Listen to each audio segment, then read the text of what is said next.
Francine. Hey, Rock! He's in the wall! Keep up the good work, baby. Stop down!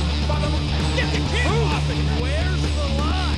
Hey, friendo, Steve here. Hey, Larson. And welcome back to Going in Raw, the only pro wrestling podcast you need to be listening to. On today's episode, we've got your Raw rundown on the road to Elimination Chamber in about a little less than 2 weeks. Less than 2 weeks and 12 days. 12 days. 12 days. So we're going to talk about that because we had a crate, a box. Yeah, what's in the box? Everybody's wondering, what's in the box? Seems obligatory to say that at this point. Anytime there's a box with mystery contents. And yet it's never as interesting as what we got in the movie 7, which was, spoiler alert, head. Not just any head. Your wife's pretty little head. So yeah, we're going to talk about Monday Night Raw. We also had some Elimination Chamber competitors, some people who won their qualifying matches. Yeah. So now they get to be in the chamber. I was actually kind of surprised by the main event. And then let's talk about this first though, because WWE, they had to tap out, man. They had to give up. They had to relent by Say I lowering. quit. Well, Yeah. it's for a short term. So let's go back to Friday's show. Hopefully everybody watched that one where we talk about Fightful Selects report regarding an emergency multi-department meeting that WWE held at WWE headquarters to find a way to address sluggish, slow, underwhelming ticket sales for WrestleMania 42 in Las Vegas. You know, the departments were apparently tasked with creating plans about how to generate interest in a show which seemingly has no interest behind it. But the one measure, according to this report, they were not considering was lowering ticket prices. Well, not too long, matter of a couple hours after our episode went up talking about all that, Allegiant Stadium, that's where WrestleMania is happening this year in Las Vegas, posted on Twitter that WrestleMania tickets would be available for 25% off over this weekend. So if you haven't bought Mania tickets and you're thinking about it, you have till midnight Pacific, I believe, to get that deal. After that, I guess they go back up to their outrageously, I mean, they're probably still outrageously priced, but even more so outrageously priced, face value. When you had asked me on the aforementioned Friday episode what I thought would have to happen for tickets to be lowered, after the fact, I'd sort of kicked myself because I was like, man, they are so stubborn about this. They'd get rid of Triple H before they do that. And then this happened. And then a couple hours later, basically. And I have no problem admitting, even in private, in my own private thoughts, that I was wrong, Larson. I was wrong about that one.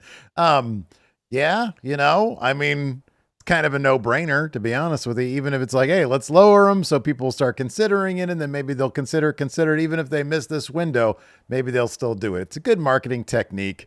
They probably all came to the table. Hey, anybody got ideas? And they're like, we're doing the best we can over here. Every department suggested tickets are too expensive. Tickets are too expensive. Yeah, well, maybe the tickets are too expensive. There was a chart I saw somebody posted on Threads, and it's just like, all the way up until 2023 and then 2024 and then boom, up here in 2026.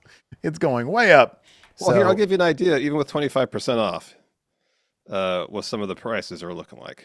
I think it's like the average was like 650 this year. Oh, it's a lot, man. Yeah, a ton. So I'm looking at the lower bowl. All right. Okay. So we're about halfway down the lower bowl. Oh, with the sale price, it's $260. Mm-hmm. Yeah. Section 129, row 19. So about halfway down. I believe that's hard cam side. There's not much available opposite hard cam. But what about this one here? So I don't know where this comes from. It's a graphic that authors of wrestling on Threads posted. I'm sure they got it from somewhere. I have no idea where that place is, but it gives you the approximate average ticket sale price. Oh no, Brandon Thurston. According to this, Brandon Thurston, little tiny letters, is Brandon Thurston. Oh, there. It says adjusted for inflation to 2025 US dollars. And it's like, it's just, yeah, I'll even I don't even know if my camera's going to pick this up, but it's that. Wow. You see, that's us right there, everybody. Yeah. That's us up there. And it Yeah. says the average in 2025, so this is last year, was 635. And then and Lance Storm responded to this and accurately pointed out, and you're only getting half a show. I mean, you're getting a whole night, but you're getting half a show. Yeah, you're getting half the card. Yeah. I mean, when we went in at WrestleMania 33, it was like an 8-hour show. It Now was way too long. Yeah. now that's like in half. So you can, well, I don't know what's better or worse, but for the night, yeah, you're getting like half the show. Getting half the show. Yeah. I saw a thing earlier today, WrestleNomics had, about how last year's Mania made like $33 million, I think, over the weekend, which is way more than it made the year prior. Yeah. And if ticket prices are substantially higher, continue to be substantially higher, and they come close to what they sold last year, you got to think they're going to blow that number out of the water too. Yeah, look, dude, if they do it, I guess that's capitalism at play right there. If they can sell those tickets, I guess go ahead and do it. But but if they're in trouble doing it, we're going to see a lot more of these probably promo codes and discount windows where you what did Phil call them that one time? Buy one, get 4 free, 2-night extravaganza. Promo with MJF, yeah, right. Yeah. So yeah, I think what you're saying is right. I think they'll probably do this a couple more times between now and Mania. Well, they got the dynamic pricing too. So even after this, if sales are still sluggish, they can just lower the prices. Yeah, right. Yeah. So anyways, let's talk about Monday Night Raw, man. Yeah. Because we had a couple things happen. Not a lot. There was a lot of talking. There was a lot of talking. There was a lot. The Phil Brooks household ate up a lot of promo time tonight, man. A lot of promo time. They did. And they didn't say a whole lot. But we do have a couple more Chamber competitors. Javon Evans. I figured they'd go with Gunther at the Chamber because that'd be interesting. I thought when I saw the field for this one, I thought Gunther too, but at the same time, the prospect of seeing what Javon could do inside the Chamber, could be pretty intriguing. And I'm guessing that's why they went with him. I think everybody in this match had a decent case to be made, and that's why I'm not going to say I was shocked or anything, but yeah, I was like, Javon might have actually been my number 3 in terms of what I thought was going to happen. So yeah, Javon Evans got the win, in the main event tonight. So he moves on to the Chamber. You got to figure he's going to be the guy that does cool shit because that's what I'm thinking. You got to have a guy that does cool shit in the Chamber. Exactly. And when you saw him in this match, it's like, all right, I can see a really good reason why Javon should win this match, to be the dude in the match that does the cool shit. Yeah, it makes sense. And he's going to probably do something crazy like an OG cutter off one of the pods or something. Yeah, that'd be wild. So right now in the men's Chamber, we've got Cody Rhodes, as we saw on Friday. We've got Javon Evans. Yes. And we've got how many? I don't even know. Randall Keith Orton. Randy Orton. And Los Angeles Knight. Yeah, that's right. Los Angeles Knight is in it as well. So yeah, pretty good lineup right there. Yeah, and then we got a couple more qualifying matches next week, or Friday first on SmackDown. We'll talk more about SmackDown later, but also on Raw next week. They did announce it. Let me pull it up to see because I don't remember who's in it. Oh, it's Jay Uso, Yeet, Bronson Reed, and OG El Grande. Yeah. Wait, sorry. Bronson Reed, OG El Grande, and who? Jay Uso. Yeah, that's got to be Jay, right? Probably. Because on SmackDown, are they going to put a Vision guy in there? Is Logan Paul going to get in there? No, because there's 4 people in. The last 2 qualifying matches have already been announced. There's this one, and then on SmackDown, it's Mello, Trick, and Priest. Oh, yes. That's right. So that was a great segment. Priest could not hold it together because of that was hilarious. Not at all. I love that. So yeah, I don't know. Cody's winning. Cody's winning the whole damn thing. I guess that's sort of like when we get to talking about SmackDown, we can talk about it now, whatever. I don't care. Cody's going to win this thing. Is Fatu going to find a way? They're talking so much now. They're putting sort of Fatu and Sami Zayn kind of on the same plane. It wouldn't shock me if somehow, some way they did some stupid 4-way at Mania with all 4 of these guys. Because they're all sort of there, but then Cody's going to win the chamber. So, like, how are they even going to try? You know, how are they going to get in I don't know. I don't know, because then you have that, you know, and this is something you brought up earlier. Might as well get into it now. The possibility of Finn working his way into the Mania match between Punk and Roman to protect. I mean, the idea would be he'd be in the match, protect Punk and Roman because he'd eat the pin. And that way, whoever wins can win without having to pin. Punk wins, he pins Finn. Roman wins, he pins Finn. Yeah. Neither Punk nor Roman gets pinned. So CM Punk and Finn Balor had a segment tonight where they talked a bunch, and Finn brought out the rest of Judgment Day with him, and Punk was like, "What are you doing? You always do stuff by yourself. Going back to Japan, even though you created one of the most legendary factions of all time, that helped you a lot there. Yeah. Yeah. You did all that stuff by yourself." Mm-hmm. And so I've seen this chatter, like in our comments, people saying, I think they're going to want this finish, and Finn is going to get into the Mania thing as a triple threat. And I would love it. I would love it, everybody. I would love it. You know, I would cheer so much, but it ain't going to happen. I would cheer, but only to a degree, because I know he's only in the match to eat the pin. One, what's probably going to happen is he's telling Judgment Day, stay in the back. I'm doing this myself. Mm-hmm.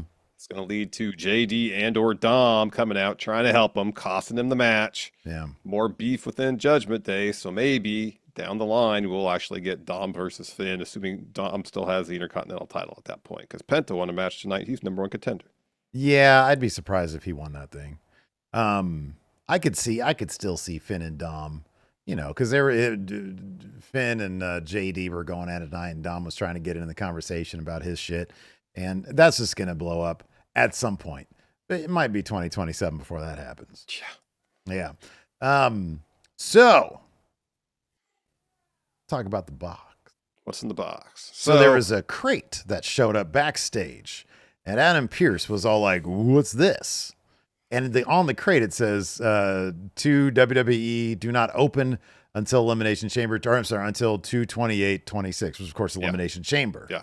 So my first thought was, this sounds like an idea that Chris Jericho would pitch to Tony Khan, and Tony Khan would let him do it because he let him do anything. And then he comes over to WWE because he leaves AEW, and he's like, hey, we should do this. And they're like, okay. Yeah. It sounds like a Jericho thing. It does sound like a Jericho thing. Have we checked his Fozzy tour schedule to see if that fits? Let's see here. I thought we did before and it worked. Tour dates. Because they were in the United Kingdom for most of February, but they're done February 21st. Yeah, nothing till May. Yep. So he could be in the box. He could be in the box, exactly. What else could it be if it's not Chris Irvine? You know, maybe they got a new statue they're unveiling for WWE headquarters. Ooh, a Triple H one? Yeah, probably. Or 3 Triple H ones. Yeah, it could be. Yeah. There's 3 crates that are going to be delivered to the site of Elimination Chamber. You get DX, you get the game, and then you get corporate Triple H. Mm-hmm. Yeah, that's good. That's good. I could see that being the case. But what other I mean, if it's a statue, it's definitely Triple H. Oh, yeah. I don't see it being anybody else. Hey, this was kind of interesting. Before we get to our sponsors here, they say next week they're in Georgia. Yeah, they're doing a tribute to AJ Styles' career. Is that low key? Like, does he back sign with the company, and they're going to do a thing with him? We talked about the possibility on Thursday last week. That, right? There's still open dialogue between AJ and WWE about. You know, I feel like we kind of undersold, but the important kind of story beat I felt like in that whole story was that the reason he lost the match wasn't necessarily because he was ready to retire right then and there. It's because they couldn't come to terms on a new deal. You're absolutely right. Because I was seeing that too. I was like, wait a second. So this is just because like they didn't give him enough money or fewer dates? Okay. So like he walked away. They had the match. They retired and he's cool with it. And that's the best thing you could do. That is the best thing you could do is be cool with it. That's relationships too. Somebody dumps you. Act like, even if you're devastated on the public's facing side, act like you're cool with it. Oh, it'll drive them crazy. And so this evidently drove WWE crazy. And yeah, are they like going to do a thing, or are they just like, hey, we want to give this, we at least want to sign him to a Legends deal. Let's make him a big deal. Give him a huge send off. Yeah. Yeah. Right. Yeah. I don't know. Because the thought crossed my mind too. Is this a way to bring him back into storylines? Is he going to have an issue with Gunther and they're going to rematch at Mania? It was a hell of a match they had, the retirement match, as far as retirement matches are concerned. It was great. You know, right now Gunther's got nothing going at Mania. Oh, you don't think it's going to be him versus Dragon Lee? At this rate, I don't know. But it's not going to be Brock, because Brock apparently is either wrestling Obafemi or LA Knight. Right. Yeah. I don't get that one. They'll probably do Gunther Brock at SummerSlam if that's Brock's last match. Mm-hmm. Yeah. So maybe they're going to bring AJ back, and AJ is going to be like, you know, you beat me, but you had to cut corners to do it.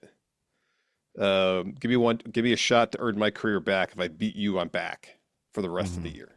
Yeah. And then AJ wins at Mania. He's back for the rest of the year. And then, you know, he has the huge send-off like Cena did, the themed show, all that. Oh man, no, if they bring him back, that's got to be for like a 3-year deal. I'll wrestle till I'm 51. 52, 53. Feel great. AJ Styles. What if he comes back and he's like, well, that was the end of AJ Styles. Now I'm Air Styles. Air Styles. There you go. Air Styles are back. Yeah. Good. There you go. They should He hire says, us. and I'm phenomenal too. So instead of P1, it's P2. That was the hint. He's like, he's going to get all the way to P10 because he had P10 on his pants before. Nothing to do with 10 years in WWE. No, that's silly. No, that's what we were supposed to believe. Anyways, we got some sponsors for the show this week, and then we're going to dive straight into our moment by moment, scintillating moment after scintillating moment. We're not breakdown. getting that granular, I assure you that. Well, we got a lot to get through. We got to get through Raw, SmackDown, and AEW had their Down Under show. Yeah, which is why we're not going super granular with Raw. So granular. No. Yeah, I'm gonna recite verbatim by memory all of Stephanie Vaccare's promo. We're gonna be here forever. Mm-hmm. Your memory's not that good. It's horrible. No. Anyways, go ahead, Larson. Kick off the sponsor thing. Let's do it. This episode of Going in Raw is sponsored by him, Steve. Yeah. You know, I've been giving you a bit of a hard time about your low confidence. And I got to say, but listen, before you get upset, listen. I'm sorry. I was just giving you a hard time. Your confidence seems fine. Yeah. Well, you know what, man? I'm glad you said that because my confidence all-time high, and I'm glad you've come to your senses. You know what? Been a 30-year friendship. Apology accepted. I'm happy to hear that. But, you know, just because your confidence appears high, that doesn't mean that I'm wrong about the thinning hair you got under that hat there. Darn it! Apology unaccepted. You know, you need to accept the fact that you're losing your hair, Steve, and I'm here to help you in your hair by letting you know that Hims offers convenient access to a range of prescription hair loss treatments with doctor-trusted ingredients that work to stop further hair loss and regrow hair in as little as 3 to 6 months. And get this, you don't even have to leave your home to do it. Hims brings expert care straight to you with 100% online access to personalized treatment plans for real health concerns all in one place so that you, Steve here, can get back to being your old confident self with a lot more hair. So, for simple online access to personalized and affordable care for hair loss, ED, weight loss, and more, visit hims.com/goinginraw. That's hims.com/goinginraw for your free online visit. hims.com/goinginraw. Featured products include compounded drug products, which the FDA does not approve or verify for safety, effectiveness, or quality. Prescription required. See website for full details, restrictions, and important safety information. Individual results may vary based on studies of topical and oral minoxidil and finasteride. And this episode is sponsored by Factor. During these cold days of winter, I like to make myself some hot, healthy meals. But far too often, I find that I don't have the time to cook the type of meals I really want to make. Yeah, I think we've all found ourselves in that situation before, bud. But my schedule is packed and I need a quality meal. I turn to Factor. Factor makes healthy eating easy with fully prepared meals designed by dietitians and crafted by chefs. We're talking meals made with quality, functional ingredients, including lean proteins, veggies, whole food ingredients, and healthy fats that are always fresh, never frozen, and are ready to eat in about 2 minutes. Factor's got 100 rotating weekly meals to keep things fresh and delicious through this cold, cold winter, like honey mustard chicken and truffle butter filet mignon. And Factor offers a variety of meal options like high protein, calorie smart, Mediterranean diet, GLP-1 support, and ready to eat salads. Plus, their new Muscle Pro collection supports strength and recovery. Perfect for me. Now that I'm trying to get, absolutely jacked at the year 2026. So head to factormeals.com/raw50off and use code raw50off to get 50% off and free breakfast for a year. Eat like a pro this month with Factor. New subscribers only, varies by plan. One free breakfast item per box for 1 year while subscription is active. And this episode of Going In Raw is sponsored by Mars Men. So at the beginning of the year, I decided to kind of take inventory of myself, my health and such, because as I've gotten older, I've noticed that a lot of the time I just generally feel sluggish. Let's say sluggish. Yeah. Low energy Larson strikes again. I hear you, man. One day you're feeling like you're crushing it. Then the next day, everything feels twice as hard as it did the first day. And here's the thing.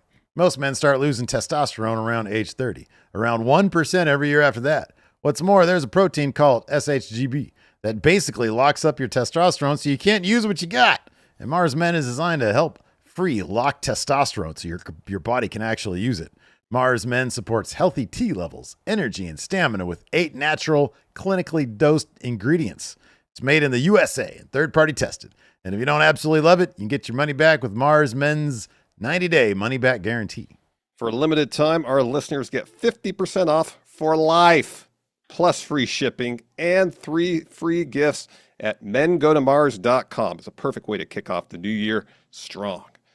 That's mengotomars.com for 50% off and 3 free gifts at checkout. Again, mengotomars.com for 50% off and 3 free gifts at checkout. After you purchase, they'll ask you where you heard about them. Please support Going In Raw and tell them we sent you.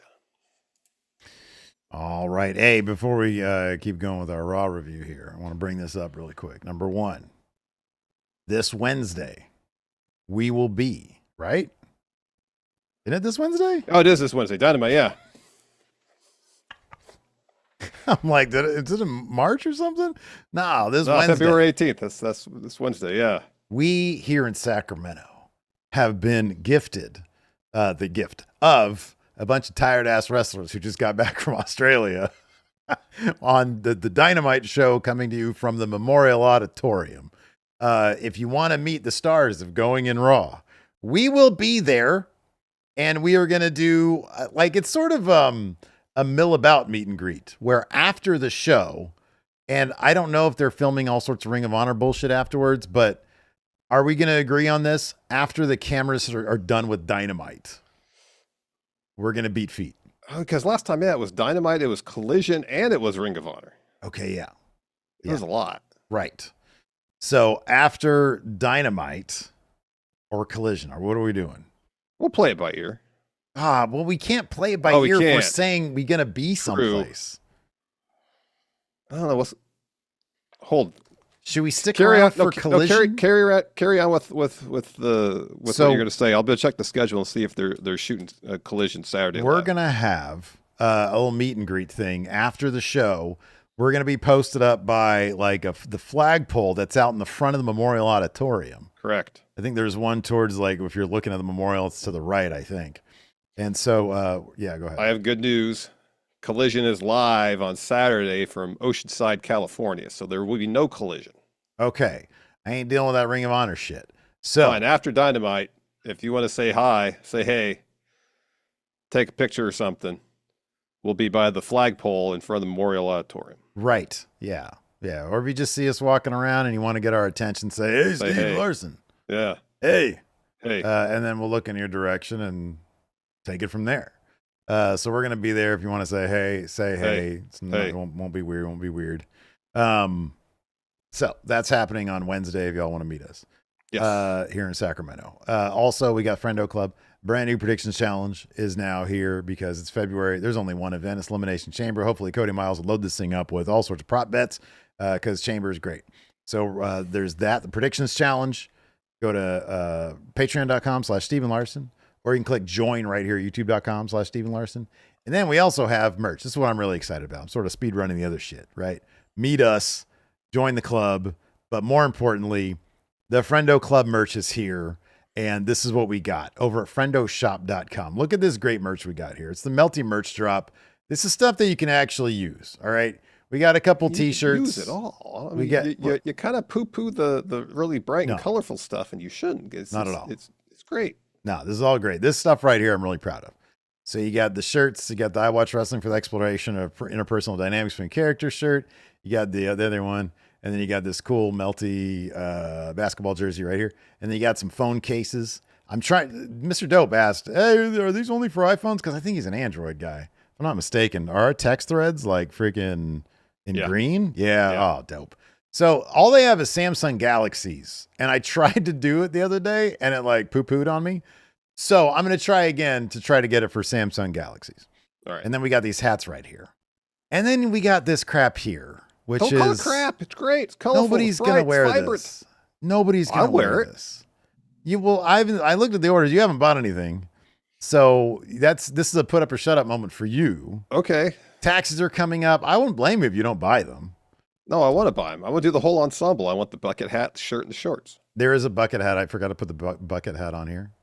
And so, yeah, dude, look, it's all melty. It's a mess. If you want to look like our podcast, which I'm proud of the graphics. I'm just saying, I don't know if I'd wear them out anywhere. Dope says he's going to get the hoodie. Dope makes anything look good, though. So unless you're as good looking as Dope, even though he's got Android phones, I wouldn't suggest getting any of this stuff. It's just ugly as shit. No, it's not. It's great. The first stuff, great. The other stuff, great. It's Dope or GTFO. So now you're basically telling me I can't get it. You should get it. Because it puts like a couple bucks into my coffers. Yeah, what's the deal with that? Actually, that's not true. No, because if you get it, you just want to get it as a sample through the back end. So I get nothing from that. I'm going to do that then. So do that. Yeah. Just to stick it there. Maybe I'll get the shorts for the summertime. There we go. Why stop with the shorts? Get the full ensemble. I don't, because it's just you're out on 4th of July or whatever, and you got the bucket hat to keep the sun out of your face. You got the melty shirt. You got the melty shorts. It would be a good alternative to like celebrating the whole United States thing. You know, it's like, why do that? What do we have to be proud about? You know, these days especially. Yeah, that's what I'm saying. You know? So yeah, the United States going in Raw. I'll go ahead and promote that instead. So sounds good. We'll see. That sounds like a great plan, Steve. Yeah. Anyway, Anyways, so yeah, buy Raw. that shit at friendoshop.com. Use the promo code Friendo2026 too. Yeah. Don't pay full price. Don't pay full price. Get that 20% off discount, people. Trust me, this shit's way too expensive. Don't pay full price. Like Things WWE are over too here. expensive these days. Don't pay full price. No. All right, let's get into the granular details of Monday Night Raw. No, we're not doing granular, just broad, and more broad. That's how we're doing this, Steve. And taking this as broad strokes as possible. I was gonna make a joke there, but I I'm know. not going to. I have a good idea where you're going to go with that. Anyways. Yeah. Based on the opening, I was like, hey, is Logan Paul going to be like front and center with the vision now that maybe Braun's going to miss Mania? Braun's missing Mania. Yeah. But they already did Seth versus Logan, so I don't know. They did. Like, are they just going to do a thing where like Logan wins this time? Because he lost the first time against Seth, didn't he? Yeah, he did. Seth's a big deal. Yeah. He is. Look, he is the best talker out of all of them. Oh yeah. And he's the tallest, and he like has a podcast and everything. So, and he did just sell that was a Pokemon card? For like, what, $12 million? Oh, $16 million to the son of Anthony Scaramucci. Yeah, that was exactly my response. Yeah, right. It's weird. That is weird. I don't know where they get that money from. The beginning of Raw was super clunky because you had the Usos making their entrance. Yeah. And then as they're walking down the aisle through the crowd, you hear Paul Heyman screaming. Yeah. Ladies and gentlemen, no eating. Cut the damn music. I'm like, did someone miss a cue or something? Did they flub the beginning of this live broadcast? Right. No. It was all just to set up a tag match. So eventually Logan talks about selling the Pokemon card. And he says, I have a vision for Monday Night Raw to host the most beautiful city of the U.S., and this ain't it. They're in Memphis. And then Heyman says, there's a piece of footage I want to roll to explain why I'm in a bad mood. So they showed Masked Man, Grayson Waller, attacking Austin Theory last week, leading to LA Knight getting the win. Again, Austin Theory missing his cue. He starts screaming at the video, before they cut to him, so he has to stop. And once the red light's on the camera, he talks again. He says, real original Masked Man. Everyone knows I was about to win that match. And then so Pierce comes out and says, all right, playtime is over for you, Vision. He says, your babysitter isn't doing his job, so Uncle Adam has to help. Let's go back to my office and talk like adults. Theory gets upset about that. Everybody's blaming Adam Pierce for Masked Man. Yeah. And Heyman says, well, you want your show back. I want Bronson inside the chamber. I want you to make it official. So Pierce says, all right. I know you've been making phone calls, but going above my head. Bronson's in the chamber if he wins his qualifier next week. LA Knight's music hits. Again, a minor flub for LA Knight beginning the promo, but once he got going, it was good. Yeah. Talked about wanting to shove Bronson Reed's fat head between the bars of the chamber and kick it his ass 40,000 times. He called Logan Paul a simple-minded broccoli-haired bitch. Yeah. He got a good role. But anyways, this leads to a 6-man tag match. You got LA Knight and the Usos taking on the Vision. Mm-hmm. That match happened next. The Vision gets the win. Bronson Reed hits Jimmy with a tsunami after Jimmy eats the KO punch from Logan. I did appreciate this next part. Logan gets on the mic. He goes and he grabs Michael Cole's headset and he sort of drapes himself over the table. He's like, were you paying attention now? Were you finally watching the match now? Were you finally watching what was going on? And he was in perfect position for a stomp. And so Masked Man Grayson Waller came and stomped him and then went running off. Yeah. So that was cool. And then I thought for a second, because he sort of made the same movements as Austin Theory when he unmasked. And I was like, is he just going to hang out and unmask the way Austin Theory did? And that didn't happen. So then he went on. So I still don't know if they think we're supposed to think that it's Seth or if it's like a personal line with Seth. I don't know. I'm guessing until I see otherwise, I'm guessing we're supposed to think it's Seth. Oh, really? Okay. Seth was making the press rounds all Super Bowl weekend. Yeah. Not that it means anything regarding his, status in terms of returning to the ring, but he's actually, the fact that he's staying out there, in the spotlight while rehabbing. Right.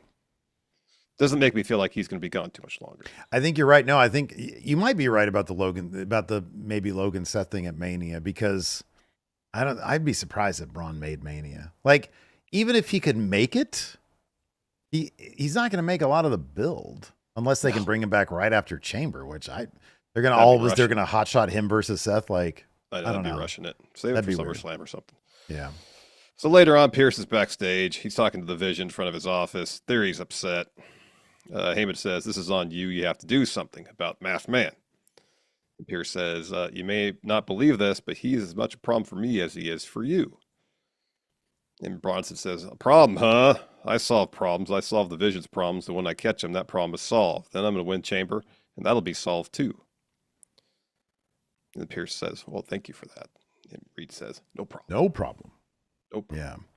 So there's your Vision segment of the week. Now we've got CM Punk. Oh, this was so long. Who comes out and he says, you know what? The people in the head office and the front office, they're upset with me. Adam Pierce is upset with me because he's saying that his Punk versus Roman main event is in danger. But I'm doing what I always do. I make things better. He says, I always talk about earns and deserves. And I'm still kind of hazy on to what means what, dude. He says, you guys deserve a fighting champion. I'm like, wait, they didn't earn a fighting champion? They just deserve it. And then he said, Finn deserved a shot a month ago. He says, in a couple weeks, he gets another one, not because he deserves it, but because he earned this ass beating I'm about to give him. Doesn't he deserve the ass beating, though? Because he was acting like an asshole? I think both would be appropriate. So, I don't know. Anyways, he says, he jumped me in Toronto during the last time I can share the ring with AJ Styles, but the office is mad. He says, I'm a guy who does things that piss people off. He says, I wouldn't be who I am if I didn't. You wouldn't love me if I didn't do that. That brings out Finn Balor, and he's got Judgment Day with him, or at least the dudes in Judgment Day. He's got JD McDonough. He's got Dom Mysterio. So JD's back. Good to see him again. They all walk to the ring, and Punk is doing the, I got to take on three dudes thing. But then it comes obvious, like Balor and the dudes, they get into the ring as Finn is talking, and then Punk just completely lowers his guard. he's like not expecting any of him to do anything. Because Balor says, whoa, hold on a second. You're not in any trouble. We didn't come out here to fight. So Punk's like, I take his word at that. He says, I came out to make one thing clear. To be the best in the world, you have to train with the best catch wrestlers in Europe, learn from the best luchadors, survive the toughest dojos in Japan, be the real shooter. He says, and show up your first night on Raw and beat Roman Reigns. Well, those things were all things that Finn Balor did. He said, so by definition, the best in the world is right in front of you. And in Chicago, when I beat you, I'm not jeopardizing the main event. The real best in the world is making it better. So Punk says, all right, what are these two idiots doing? He says, I know who you are. He said, I'm sorry. I know who you were. All those great things you did it by yourself. Come on. Came out riding on the shoulders of Bad Luck Fale. Do you think Prince Devitt won the tag titles in New Japan by himself? No, he had Taguchi with him. Right. He says, I didn't see Judgment Day by your side in Europe or Japan. The Bullet Club was with him. That's what Finn should have grabbed the mic. Just went, bow, bow, bow. Finn Balor. Or tried to sing his theme in New Japan. He was real rock and roller one. Yeah, try that. Yeah, that's a hard one. That is a hard one. He says, used to mean something, man. Used to be about the music. He says, I think we can all agree that Judgment Day has been an anchor around your neck a long time, and somebody as skilled as you should elevate them, but they drag you down to theirs. He's looking at Dom. He says, this idiot wears 2 titles and doesn't defend them, and this guy needs help getting the ring because his head is too big. Man, they got to stop throwing shots at JD about the size of his head. But they don't. Anyways. They won't. Finn. So they're about to jump, and Finn holds them back. Punk gets on the apron, throws the mic at Finn. JD goes to leave. Finn holds him back, and then that's sort of it. So later on, after we have this really terrific Liv Morgan Stephanie Vaquer thing, where Liv ends up crying. We'll get to that in a second. He's consoling Liv. Raquel's like, "Hey, come on, let's go touch some grass, get some things off her mind." And then JD's like telling Finn, he's like, "Man, you're playing right into his hands." He was like, "You know how hard it is to see you get embarrassed in Ireland?"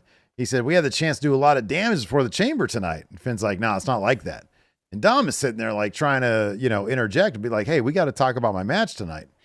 So Finn's like, "I need to prove it to myself. I thought you'd understand." And JD says, "If that's what you want, fine." Or Finn tells him, I need to do this alone. He's like, "Fine." And then, and poor Dom is just left odd man out. He's like, but my match. Yeah. Speaking of chamber qualifiers, we had 2 qualifying matches tonight. First one was Asuka versus Bayley versus Natalya. Before the match, they had the video package where everybody got to talk a little bit. Natty says a lot has changed since I was in the chamber match last. Bayley says my moment at Mania was taken away from me last year, but that stops now because I'm doing all the taking. And Asuka says, I always make history in WWE. That continues tonight when I defeat Bayley and Natalya, going to be in the chamber. And Natty says, I don't care who I go through, Bayley, Asuka, or anyone. So that match happens. Fun bout. In the end, Asuka makes Bayley tap to the Asuka lock after reversing a rose plant. Yeah, it was a cool match. It was, it was fine. I'm glad Asuka won. She's my favorite. So then after the match, Maxine attacks Natalya. Sorry, Bloodsport Natty. Yep. Then we're backstage later on. Byron's interviewing Rhea and Io. So he asks him about holding it all together after what happened on SmackDown. We'll talk about that in a little bit. Rhea says, the road to WrestleMania is a battle, and this Friday was no exception. Nia and Lash thought they could just take our titles, but got carried away and failed. They just turned up the heat, so we need to put them out.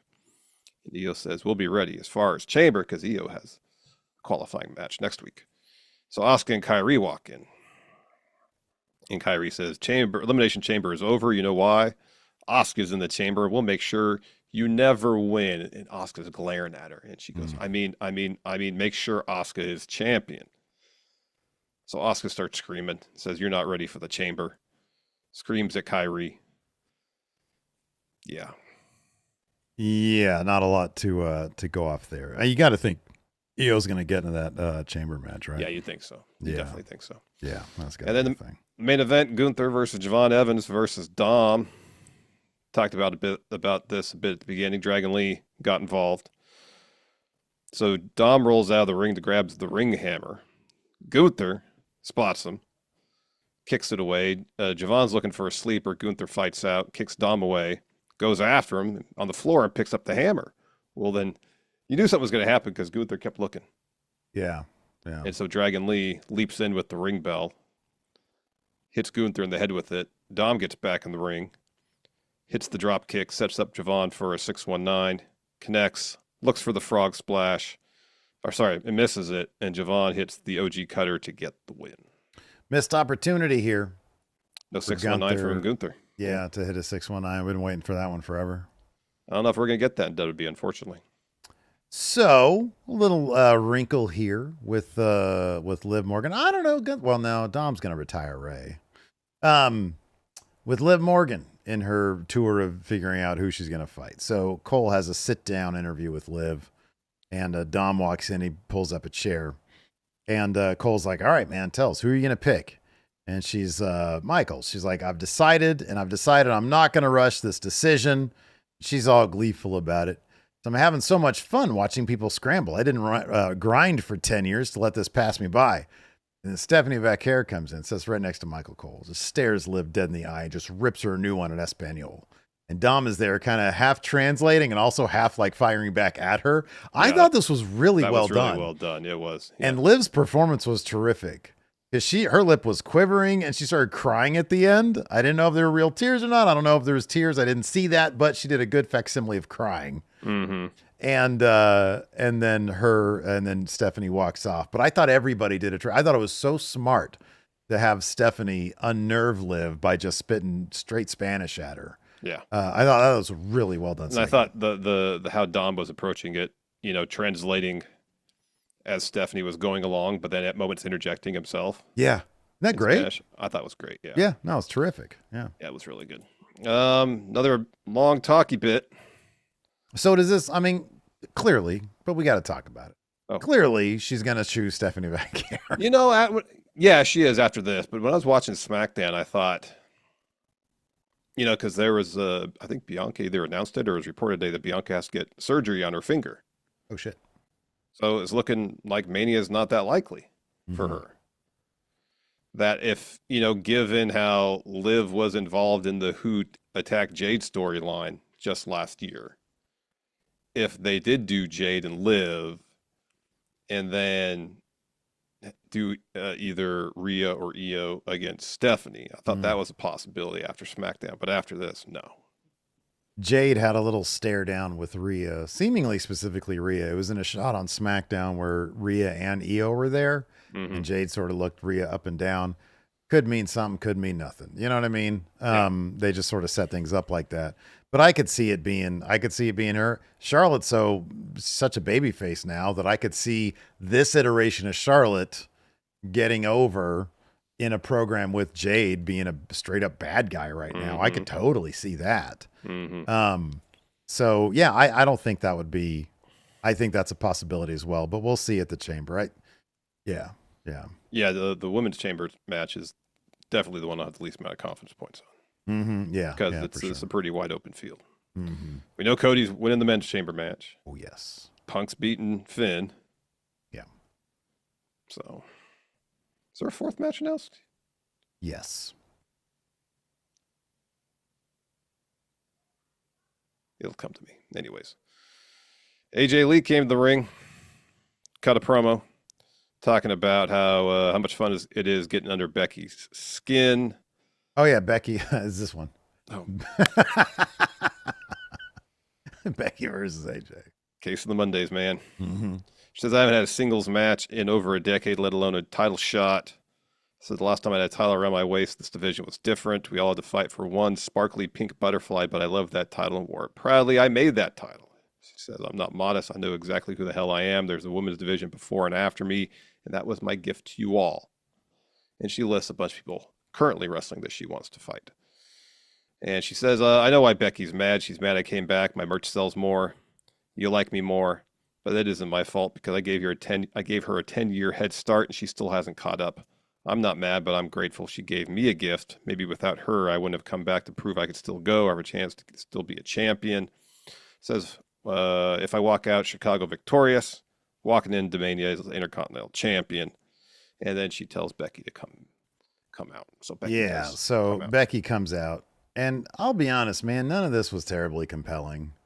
You know, like I like what Becky's doing with this iteration of her character. Because I think it's a lot of fun. But sometimes she leans too much into it and it starts to become a little, it's like, okay, you just gotta get on with it. And I feel like they just went a little too much with it. Yeah.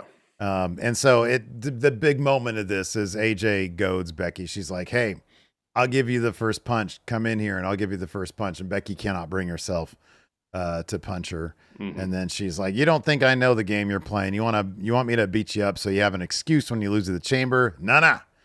And then she says, I don't fight in Memphis. And she leaves. Yep. Adam Pearce presented his contract offer to Obafemi. He says, I don't need an answer, but I know my offer is better than Nick Aldis's. But didn't he say that he doesn't know what Aldis offered him? But he knows his is better. But he knows his is better. What is he offering that Aldis can't? How can those two things be? Well, number one being on Netflix. Maybe a show, an ancillary show on Netflix. That's just all about Oba? Oh, I don't know. A starring role. You know, I don't know what the producers of Ozark are doing. You know, maybe their next thing is going to be an Obafemi vehicle. That's a great selling point to come to Raw. It's about a guy who's married, they're bringing up kids, and they get involved with some drug dealers. That's just Ozark, man. That's literally the plot. But it's in the Appalachians. Oba tells him he needs time to decide. He turns around. Rusev's standing there. Well, what do you think the deal is? I'm just trying to think of the one thing within the WWE universe that Raw can offer Oba that SmackDown cannot. Well, tonight it could have been the crate. It's like, Oba, I am gifting you Chris Jericho.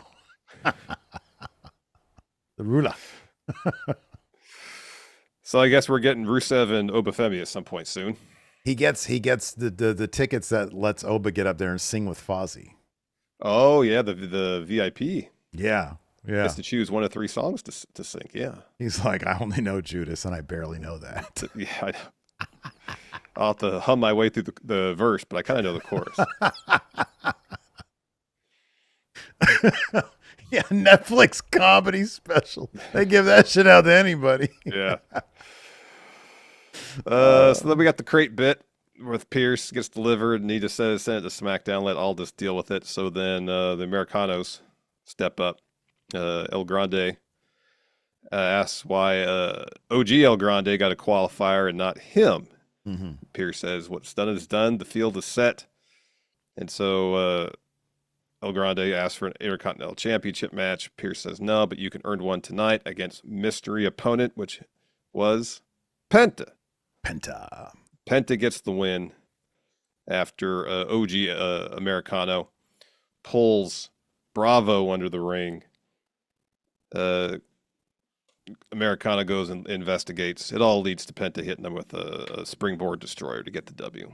Yeah, that was a cool destroyer. That was. Yeah. And then afterwards, Ludwig Americano and Chad Gable Americano are still fighting, trying to rip each other's mask off. So there's got to be a mask versus mask match at Mania. That's happened to me. It's got to be. Yeah, it's a shame, man. I hope Ludwig wins that match because I think he's so much better as Americano, and I just want Chad Gable back. I think Chad Gable is terrific. I have no desire to continue. Like, it was one thing when there was a Chad Gable and there was Americano and they were doing like mm-hmm. But like just for him to come out like this, it's just such a waste of what he has, Mm-hmm. And Ludwig is just so good. So. All right, we can run through SmackDown real quick. Mentioned the head of the show, the Cody's in the chamber match. He won his qualifier. And Drew set this up. He goes up to Samby before the match and says, essentially, you've earned it. This match is yours. Yeah. And so during the match, Drew goes out there. Doing everything he can. Yeah, he puts Jacob Fatu through the announce table, hits Cody with a Claymore, puts Sammy's arm over him. Yeah. Cody kicks out, so Drew is beating the hell out of Cody in the corner. And rather than just be like, all right, man, I'll let you guys handle your business, and after you're done, then I'll do what I need to do to win. He comes over there and hits Drew with a haluva kick. Yeah. And then eats that L. Well, there's two layers of humiliation there. Number one, he's got Drew McIntyre taking pity on him. Like, he's a grown man, Sami Zayn. Well, here, this is all, Drew's trying to play mind games because he knows Sammy is a gimme. It's an instant W for him. Right. So he wants Sammy to win. Yeah. To get in Chamber, to win the Chamber match so he can face him at Mania and just cruise on through WrestleMania. Right, yeah. Retaining that title. I agree 1,000%. So That's from Drew's Sammy's motivation. point of view, he's like, I don't want your help. I don't need your pity. I don't want your help. In fact, he's so pathetic that not only could he not get it done with Drew's help, like he did get Drew's help and he still lost and looked like an even bigger idiot because then he was biting the hand that was feeding him. Yep. So he got the worst. It was a double humiliation scenario. There was humiliation stacked on top of humiliation for Sami Zayn. It's exponential humiliation, yes. And I'm sitting there laughing. You know, I was wondering if you really didn't want to do a SmackDown review on Friday night, because you were traveling to Dallas. You can hold up your Sammy sucks egg sign that was in the crowd. Oh, shit. You didn't see my face, did I? Did you? No, yeah, I put on one of those. It looked like somebody else, but it was really, I had the fit like a Sonata face mask on of somebody else. Yeah. Yeah. No, I went all the way over there just to hold that. I did the thing where I drove, but I had a diaper on the entire time. Oh, so you didn't have to stop. Yeah. Right. Exactly. Yeah. And filled that up and full got soil there. and diaper en route. Like my name is U.S. leader, baby. Absolutely. 1,000%. Just didn't have any press there watching me. Making the face like little toddlers make. They shit themselves in their diaper. So yeah, dude, I was there. That dude sucks eggs, man. Terrific human being. Yeah, he seems like a good dude. But the character, I just like to see him get wailed on. It's the most fun thing. I know. They need to do something interesting with Sammy, because you're right. They do. It's so satisfying to see him just get wailed on. So then Charlotte tries to make up with Alexa after accidentally eliminating her at the Rumble. This was really cute. It was. She brought her a picture of Charlotte. Alexa's like, you brought me a picture of you. She's like, yeah, but it's signed to you. Yeah, it was and good. Then she was like, so for Galentine's Day, I'm going to be in your corner. And she's like, all right, fine. Bring the picture. Yeah, it was good. I like that. And Alexa got the win, defeating Julia and Zelina. So she's in the Chamber match. Charlotte has a qualifier next week against Nia and Kiana. Right. Yeah. Jade retained the women's title against Jordan Grace as Liv watched ringside. Ooh, the Chamber is not going to end up being everybody eliminated except for Charlotte and Alexa, and Charlotte wins. Maybe. Oh, that'd break my heart. That'd be rough. That'd break my heart. Yeah. That'd be rough. Good match between Jordan and Jade. Jade gets the win clean. Dude, this match was a ton of fun. It's wild that this is the first time in 3 months we've seen Jade. And I think Jordan did a lot of the heavy lifting. Jordan's been a terrific in-ring performer for a very long time now. And they emphasize both people's strengths, and I like that. When they do that, that's always a recipe for success. Yeah. But they did a terrific job here, and yeah, Jade got the win. But it's a crime that they haven't had her defending this title more often. Like, why not? Why? I know. You know. I know. Rhea and Io defended the tag titles against Nia and Lash. Ends in a double count out. Yeah, that was just one of those that, they just keep going. Do you think, is that any indication that, excuse me, any indication that they're thinking of putting those titles on Nia and Lash? Oh, I don't know. If anything, is an indication that they're gonna keep the feud going. Mm-hmm. Yeah. Well, yeah. I don't know about Nia and Lash winning, but they'll have another match for sure.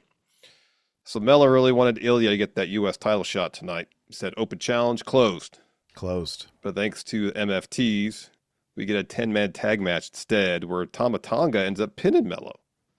Yeah. And he's been eyeing that U.S. title for a while. He has been. He has. So been. it was MFTs versus Ilya, Mello, Cardona, Shinsuke. Nakamura, and Apollo Crews. And Apollo Crews. This is the first time we've seen him wrestle in a very long time. It's been a while, yeah. If you haven't watched Main Event or AAA, I think. Yeah. Yeah, on SmackDown. Yeah, it was good to see him. It's great to see Apollo Crews. Trick Williams defeated Ray Phoenix again. This is a much better match than their first one. And he gets a qualifier next week against Damian Priest and Carmelo Hayes. And they referenced they were friends in NXT. So yeah, so they did this segment where Kit Wilson is going around reading poetry about toxicity. Mm-hmm. And so he goes in and it's Aldis, R-Truth, and Damian Priest. And after Wilson's first line, you know, it rhymes. R-Truth just looks over at Priest and goes, "Oh," and Priest immediately just... Oh, as soon as the segment starts, Priest is trying not to laugh. He is. As soon as it starts. He is. It's so... And you could tell Truth is doing everything to try to keep that going. Yeah. And so, like, everything Truth says, it's like Priest didn't know what was coming. Because then Truth retorts with his own poetry, and Priest just dies laughing.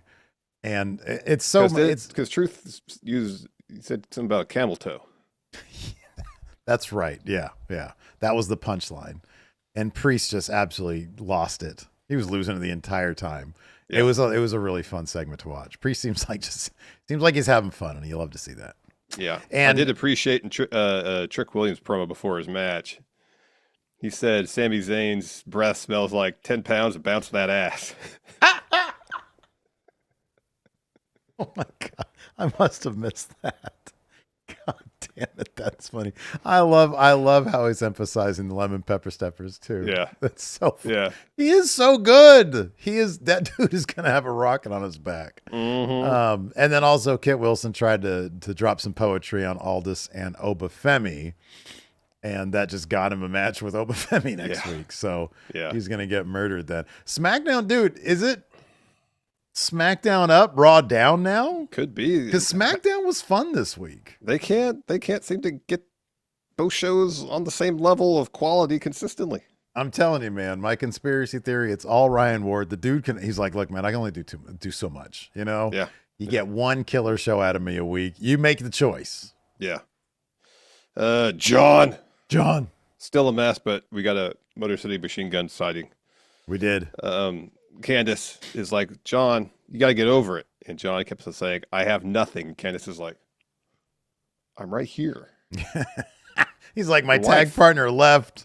I got no friends. I got nothing. She's like, I'm your wife. Like, I'm right here. And so he's laying on a road case. So she pushes the road case down the hallway, and then MFTs come up to Fraxium and Motor City Machine Guns. Says the line starts here for the tag titles, and they look at a door, and there's a Lumbus picture of Solo as Lantern.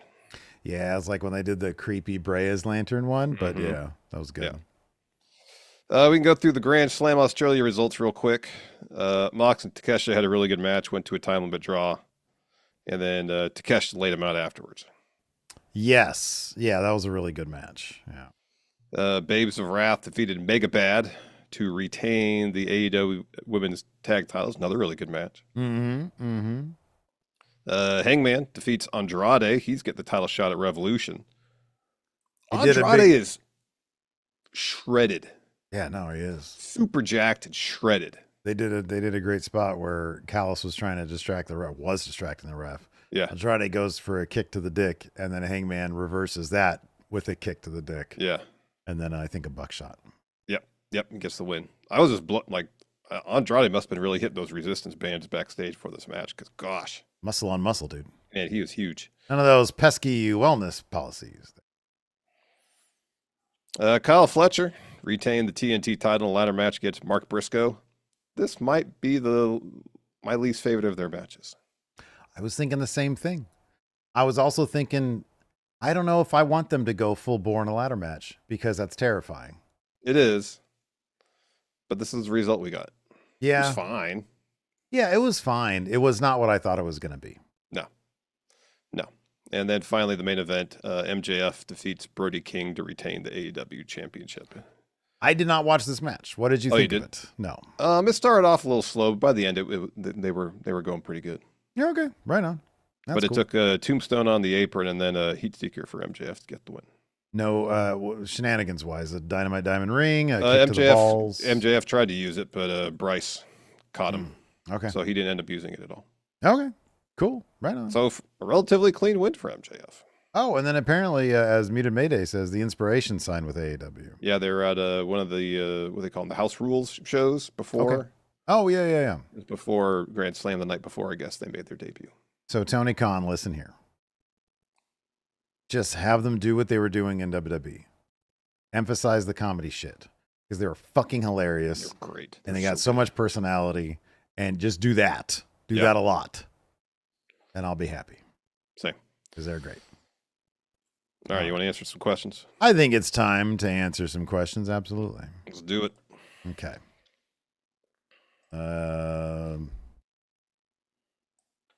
Published. Newest. Oh, here we go. Theoretically, Drew says, well, top 5 is a lot. I'm going to say, what's your favorite way to eat a potato? French fry, potato chip, mashed potato, That's tough. loaded potato. Loaded potato is like a whole ass meal if you get a big enough potato. My favorite of late, I make them quite a bit, so I feel like I've gotten pretty good at them. Yeah. Is to do oven roasted potatoes. And I get the ones that have the 3 different kind of potatoes in it. Not like Oh yeah. You know, I know like there's purple potatoes and yellow potatoes and red potatoes. Yeah. So they're all potatoes, but they all got a little smiley face on the bag. Little potatoes with smiley faces on. Oh, I've seen that one. That's not necessarily the brand I buy, but I know what you're talking about. You know, put some oil, some flavor on them. Yeah. Roast them in the oven, 425 for like 45 minutes. They're so good. Okay. You don't put them in the air fryer? No, I put them in the oven because I make a lot of them. Oh, okay. I'll get 2 bags of those and make them. So I have leftovers. Dude, for me, it's easy. Scallop potatoes. My mom, she makes these scallop potatoes just so fucking cheesy and gooey. And just the way she does it, it's absolutely fucking insane. And then you get like the edges that are all burnt a little bit. You get that. Oh my God. It's fucking heaven. It is so good. And then after that, I'd go with an Arby curly fry. Because that shit's good too. I like meat potato chips too. Sorry to interrupt you. I love potato chips. Potatoes are so good. Like you could do so many things with them. I love mashed potatoes. Shout out to Hilton. He loves mashed potatoes. I like sweet potatoes a lot. They're delicious. I like sweet potatoes just fine. But yeah, loaded potato, just load that shit up with all sorts of sour cream and fucking cheese and corn and ham. It's too much dairy. Never too much dairy, man. There's never too much dairy. Bill Dubb says, between the two of you, who would last the longest being locked in a crate before freaking out? You get air holes, a pee bucket, a couple sandwiches, a bottled water, and your fully charged phone. How big is the crate? It looked like it was maybe... Like what, 8 feet tall? Yeah, but it's probably only 2 by 2. Maybe 2.5 by 2.5. You can't fit a pee bucket with all that. Well, you just have to be, you'd have to have your feet touching the edge, the outer wall. If it's 3 by 3, I might be okay. I would tap out pretty quick. Really? Within what, like an hour? Yeah, probably. Really? Yeah, I'd be like. If I knew that, like when I tapped out, I'd be out immediately, I could probably last, especially with a pee bucket. I'd probably last a little while. As sandwiches, I'd win that challenge. Yeah, you would. I wouldn't. A couple of sandwiches ain't going to keep me satisfied for very long. So, Louise has 2 baseball-related questions, but don't worry, Steve. I know you're not much of a baseball person. You can answer these 2. Boring. Go ahead. So, will either of you attend West Sacramento A's game this year if Bill and Bob Friendo sponsored? There's 2 issues with this. 1, not an A's fan anymore. Yeah. 2, if Bill and Bob Friendo are putting money up to sponsor the Sacramento A's, my first question is, why isn't that money coming to us? Well, the Friendos have a variety of business interests. We are but one of them. That doesn't really change my mind. Anyways, next part of this question. Well, hold on a second. Let me answer one. If the Bill and Bob Friendos are putting up, if we get free tickets and it's like Friendo Day. I'm still not going. Oh, because of the A's thing. You're a hard nay because of the A's. You're the Oakland hard nays. Would it be a betrayal of our friendship if I went? No, you can do what you want. Okay, cool. I probably won't go. You don't like baseball. I don't dislike baseball. I'm not like, this sucks. I mean, Yeah, I know I just said that, but like, Yeah, I don't mind. I've been to baseball games with you before. I know. Probably because we ate a lot of hot dogs. Second part of this question: would a prime Steven Larson have cleared the 999 challenge with 9 dogs, 9 beers, and 9 innings? And can you do it now? I cannot do it now. I probably could have in my 20s. What's on the line? Is there any sort of incentive? Do I get like $1,000 at the end of it? If so, then yeah, I could do it today. Am I gonna, but am I just doing it to do it because somebody challenged me? No, I won't do that. It's gonna like hurt. Now it would, but in your 20s, you probably could have done that in your 20s. In my 20s for sure. In my 30s maybe, but I'm approaching 50. You are. So really, it's like I could do it, but like I shouldn't. You know what I I mean? don't think you can do it at this point. I could do it. Don't tell me what I can't do. I don't Thank think you very can. much. I honestly don't think you can.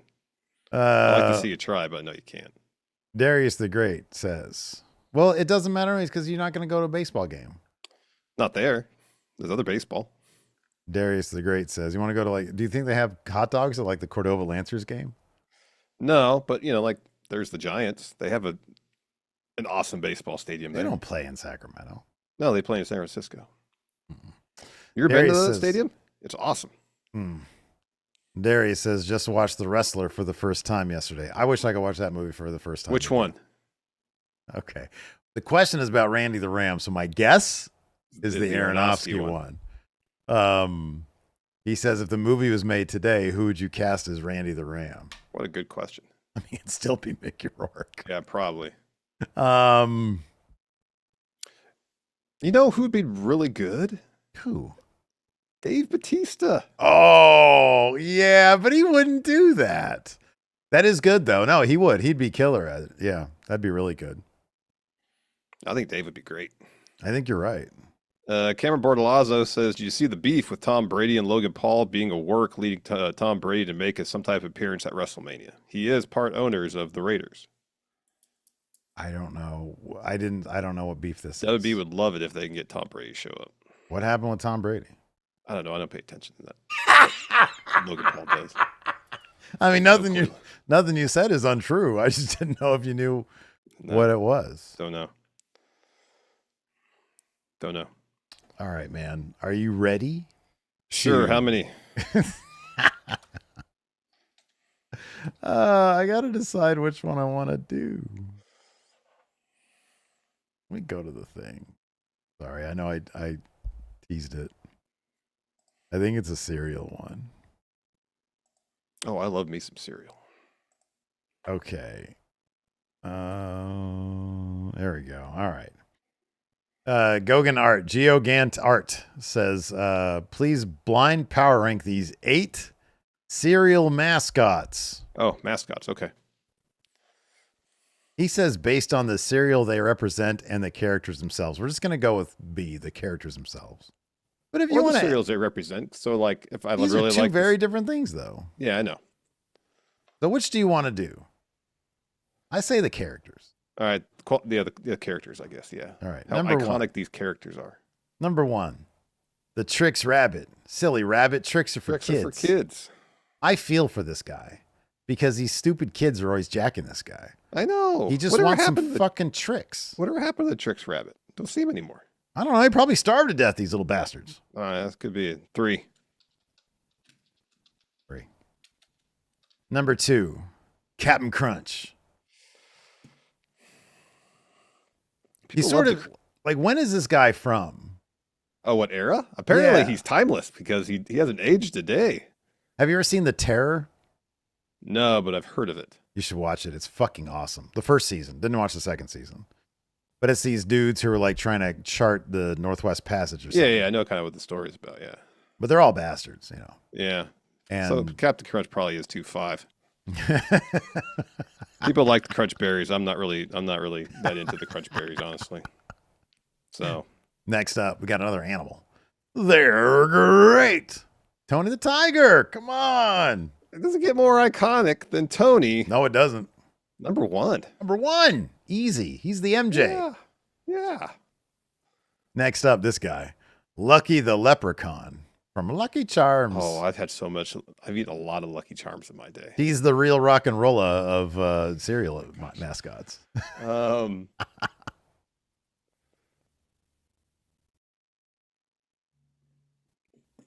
Gosh, this one's tough. I mean, he's probably one of those fucking billionaires because he's all about that money, the gold. Yeah, it's true. Keep your hands off my gold. I should have put Captain Crunch at 6, but instead I got to put the Lucky Charms dude at 6. Wow, what do you have left? I have 2, 4, 7, and 8. Okay. I don't know who this guy is. Quisp the Alien. Are you aware of the Quisp cereal? How do you spell Quisp?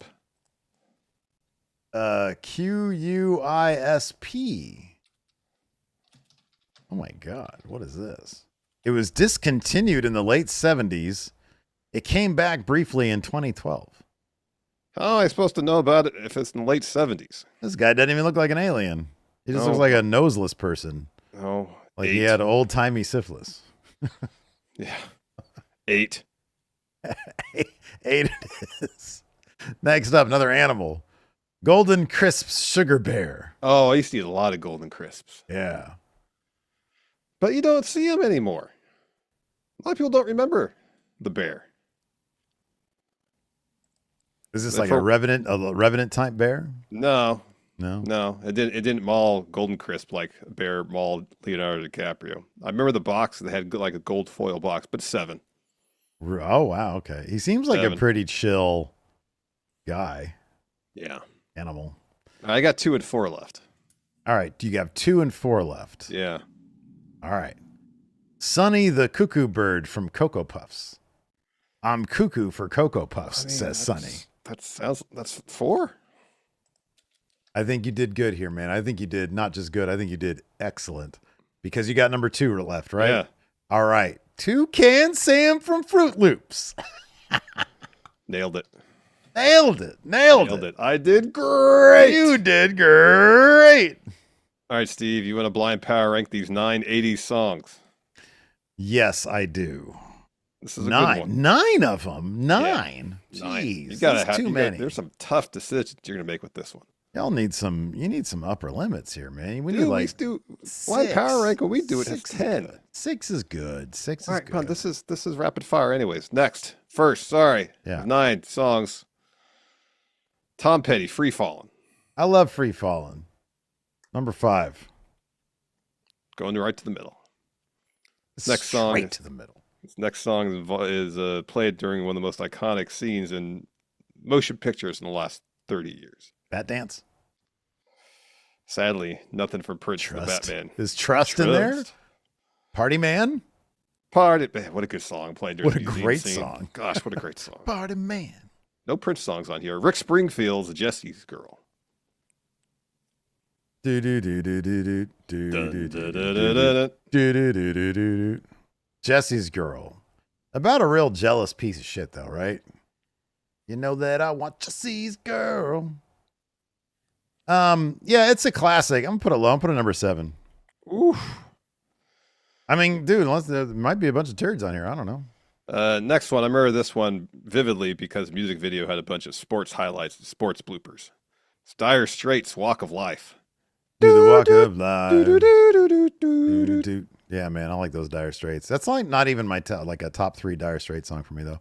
I will put that in between Free Fallin' and Jesse's Girl, just straight to the middle. Wow. Hey, you do the walk of life. Next up, Robert Palmer's Addicted to Love. God damn, these are all really mid 80s songs. Okay. This is a good one though. I really like this one. It's hard to turn off the radio when this song. I'll put this number 3. All right. Next up, Beastie Boys, No Sleep Till Brooklyn. It's like my Bum, bum. my least favorite Beastie Boys song.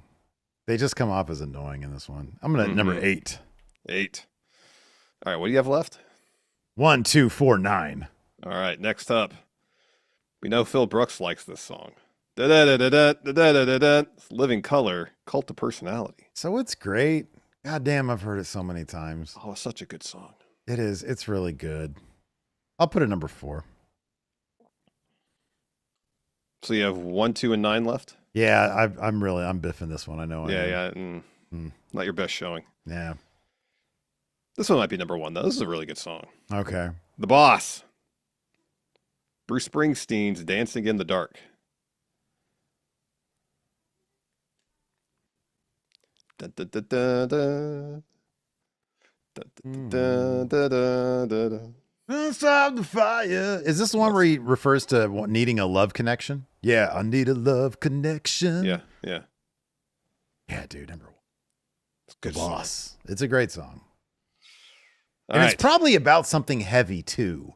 It's this isn't like some pithy love song. It's No. probably something really heavy. Yeah. I need a love reaction. That's what Love it is. reaction, I need that's a what it is, love yes. reaction. That's better than connection. It is. Because it's like, what a great name for an orgasm, for ejaculation. That's a love reaction right there. All right. So you got 2 and 9 left, right? 2 and 9. All right. Where are you going to put Peter Gabriel's Sledgehammer?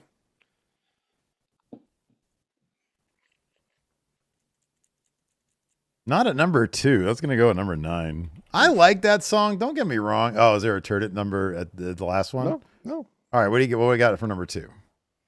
Feel the power of love. Huey Lewis and the News. Yeah, Power of dude. Love, number 2. I think, hey, I did this right then. Huey Lewis. Come on, it's Back to the Future. That's great. Dun, dun. Dun, dun. How do you not love dun, dun? Oh, a great song. That's the song that was on the radio. I do not change it. I think the only thing I would do, I'd probably kick Addicted to Love down to 5 and bump up Cult of Personality and Free Falling. Otherwise, I think I did pretty good here. You did all right. I did all right there. That's good. You did all right. Dun, dun. Don't take money. Don't take rents. Don't need no credit card to ride this train. All right. I think this one was from last week. So Oh, this that's is the one that you asked to. yeah, be reposted. NPR 11 gave us 7 cover songs you think are better than the original. Oh. Is My Bloody Valentine's cover of Wire's song map reference and a bunch of coordinates on there? Because that is awesome. No. I'm guessing not. All right, are you ready? Yeah. This one, this immediately would be my number 7. It's American Woman by Lenny Kravitz. I'm putting it at 6. You ever seen that video when Lenny Kravitz's dick popped out of his pants? Yeah. No, I haven't seen that one. His crotch split open. I've heard about it, but I've never actually seen the footage. Pretty shocking. Where are you putting this at 6? 6. Yeah, I'm not a fan of this one particular either. Neither am I. The original Guess Who is a fucking awesome song, man. Or their version, their original of this is really good. Give me the Guess Who. All right, next up. Nirvana, The Man Who Sold the World. Cover of David Bowie. Yeah, that's a pretty darn good cover. It's better than Bowie's, man. I came and saw the sign. I'm gonna put it at 2. I probably should put it at 1. But maybe I'll be surprised by something on here. Years and years ago. Maybe it'd be fun to have something terrible at number 1. What do you think about this guy? Covering the Beach Boys' California Girls, David Lee Roth. I remember the video for this. Yeah, it's amazing. It is a great video. He always had great videos. He did. It was debauchery, but it was very charming. I'll put that at 4. Yeah, that's good. This might actually be my number 1. Because talk about a fucking iconic video. These two fools. The original, Martha and the Vandellas, Dancing in the Street by David Bowie and Mick Jagger. I fucking love this video. It's so bad. It is so bad. Half the dance moves was this. I know. it's like borderline the Microsoft Windows 95. It really is. Start me up intro. Oh, Every guy grab a girl. I'll put that at 3. I fucking love that video. I can watch that video over and over again. Oh my goodness. What a crazy couple. Next up, this legitimately might be the greatest cover of all time, but maybe you've heard it too many times. It's All Along the Watchtower by Jimi Hendrix. I have heard it too many times. Way too many times. Is Jimi Hendrix like the Doors for you, where he's just like way overplayed? Like you've heard him so many times? Well, that's the door. The Doors are the Doors for me. No, I'm saying like, is he up there with the Doors in that you've heard him way too many times? It's not kind of but not to the same degree. It's always the same 3 songs. It is, with Hendrix, they play on the radio. Yeah. It's this one, it's Hey Joe, and it's Purple Haze, and that's kind of it. Yeah. They don't play Voodoo Child enough. No, they don't. 5. Okay, straight to the I middle. only have 1 or 7 now. You have 1 and 7. Okay, all right. The last one might. Okay. Next up. There's no way you're putting this at 1. So I think you actually did good on this list, dude. All right.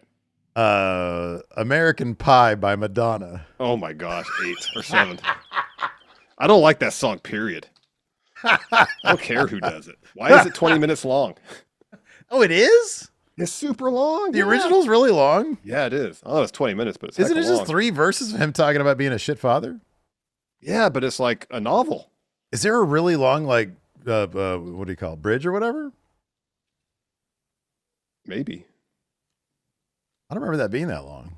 Here, let me see how long it is. It is long. Is 8 it? minutes.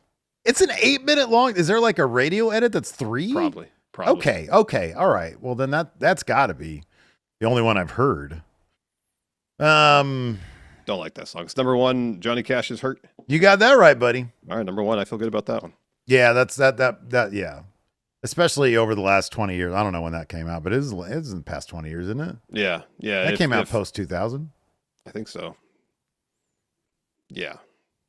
I know Trent Reznor wrote this song, but that's Johnny Cash's song now. It is. And I think Trent Reznor said as much. So I think he said that too. Yeah. Feel pretty good about that one. Yeah, I think you did good.